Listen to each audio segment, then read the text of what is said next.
Shalom, salam sejahtera bagi kita semua. Berjumpa lagi bersama saya Marlis Silaban, ahli media kesehatan lingkungan.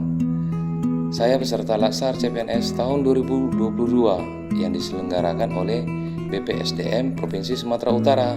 Saya angkatan 18, kelompok 2, nomor absensi 18, dengan pengampu materi Bapak Dr. Andes Muhammad Kahri, MSI. Di sini saya ditugaskan untuk membuat learning journal, yaitu manajemen ASN. Manajemen ASN adalah pengelolaan ASN untuk menghasilkan pegawai ASN yang profesional, memiliki nilai dasar, etika profesi, bebas dari intervensi politik, bersih dari praktik korupsi, kolusi, dan nepotisme. Manajemen ASN merupakan keseluruhan upaya pemerintah dalam meningkatkan efisiensi, efektivitas, derajat profesionalisme, penyelenggaraan tugas, fungsi, dan kewajiban kepegawaian yang meliputi perencanaan, pengadaan, pengembangan, kualitas, penempatan, promosi, pengkajian, kesejahteraan, dan pemberhentian ASN. ASN berfungsi sebagai yang pertama, pelaksana kebijakan publik. Yang kedua, pelayan publik. Dan yang ketiga, perekat dan pemersatu bangsa.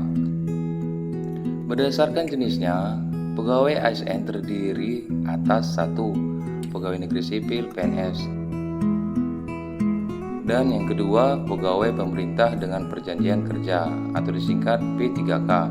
Maka dari itu, manajemen ASN terdiri dari manajemen PNS dan manajemen P3K. Manajemen PNS meliputi penyusunan dan penetapan kebutuhan, pengadaan, pangkat dan jabatan, pengembangan karir, pola karir, promosi, mutasi, penilaian kinerja, penggajian dan tunjangan, penghargaan, disiplin, pemberhentian, jaminan pensiun dan hari tua, dan perlindungan. Manajemen P3K meliputi penempatan kebutuhan, pengadaan, penilaian kinerja, penggajian dan tunjangan, pengembangan kompetensi, pemberian penghargaan, disiplin, pemutusan hubungan perjanjian kerja dan perlindungan.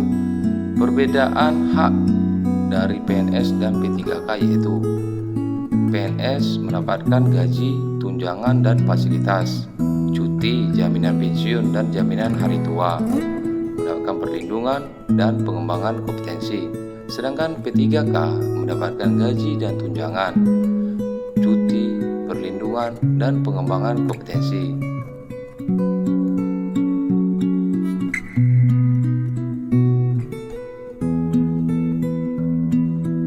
Kewajiban pegawai ASN yang disebutkan dalam Undang-Undang ASN adalah 1. Setia dan taat pada Pancasila, Undang-Undang Dasar Negara Republik Indonesia tahun 1945, Negara Kesatuan Republik Indonesia, dan pemerintah yang sah. 2. Menjaga persatuan dan kesatuan bangsa.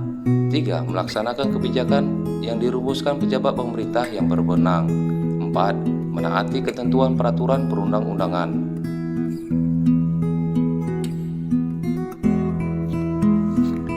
5. Melaksanakan tugas kedinasan dengan penuh pengabdian, kejujuran, kesadaran, dan tanggung jawab. 6. Menunjukkan integritas dan keteladanan dalam sikap, perilaku, ucapan, dan tindakan kepada setiap orang, baik di dalam maupun di luar kedinasan. 7. Menyimpan rahasia jabatan dan hanya dapat mengemukakan rahasia jabatan sesuai dengan ketentuan peraturan perundang-undangan. 8. Bersedia ditempatkan di seluruh wilayah Negara Kesatuan Republik Indonesia. Konsep sistem merit dalam pengelolaan ASN. Sistem merit adalah kebijakan dan manajemen ASN yang berdasarkan pada kualifikasi, kompetensi, dan kinerja secara adil dan wajar dengan tanpa membedakan latar belakang, politik, ras, warna kulit, agama, asal-usul, jenis kelamin, status, pernikahan, umur, dan kondisi kecacatan. Konsep merit pada dasarnya adalah konsepsi dalam manajemen SDM yang menggambarkan Diterapkannya objektivitas dalam keseluruhan semua proses dalam pengelolaan ASN, yaitu pada pertimbangan kemampuan dan prestasi individu untuk melaksanakan pekerjaannya, kompetensi dan kinerja. Objektivitas dilaksanakan pada semua tahapan dalam pengolahan SDM, rekrutmen, pengangkatan, penempatan, dan promosi.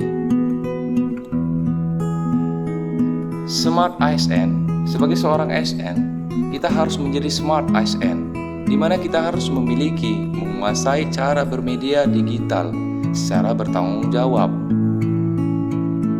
Literasi digital. Menurut UNESCO, literasi digital adalah kemampuan untuk mengakses, mengelola, memahami, mengintegrasikan, mengkomunikasikan, mengevaluasi, dan menciptakan informasi secara aman dan tepat melalui teknologi digital untuk pekerjaan yang layak dan kewirausahaan.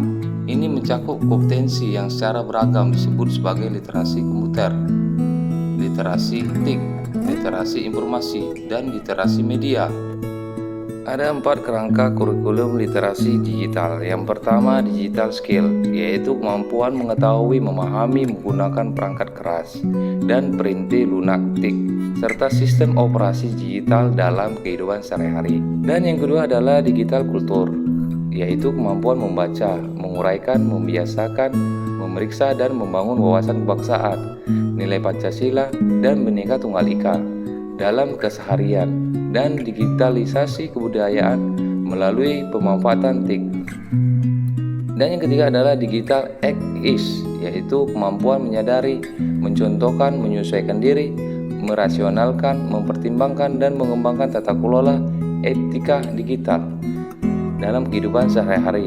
Dan yang keempat adalah digital safety, yaitu kemampuan mengenali, mempolakan, menerapkan, menganalisis, menimbang, dan meningkatkan kesadaran perlindungan data pribadi dan keamanan digital dalam kehidupan sehari-hari. Kemudian hak digital. Hak digital adalah hak asasi manusia yang menjamin tiap warga negara untuk mengakses, menggunakan, membuat, dan menyebarluaskan media digital. Hak untuk mengakses adalah kebebasan mengakses internet seperti ketersediaan infrastruktur, kepemilikan dan kontrol layanan media internet, kesenjangan digital, kesetaraan akses antar gender, penapisan dan blokir. Hak untuk berekspresi adalah jaminan atas keberagaman konten, bebas menyatakan pendapat, dan penggunaan internet dalam menggerakkan masyarakat sipil. Dan hak untuk merasa aman adalah bebas dari penyadapan massal dan pemantauan tanpa landasan hukum, perlindungan atas privasi, hingga aman dari penyerangan secara daring.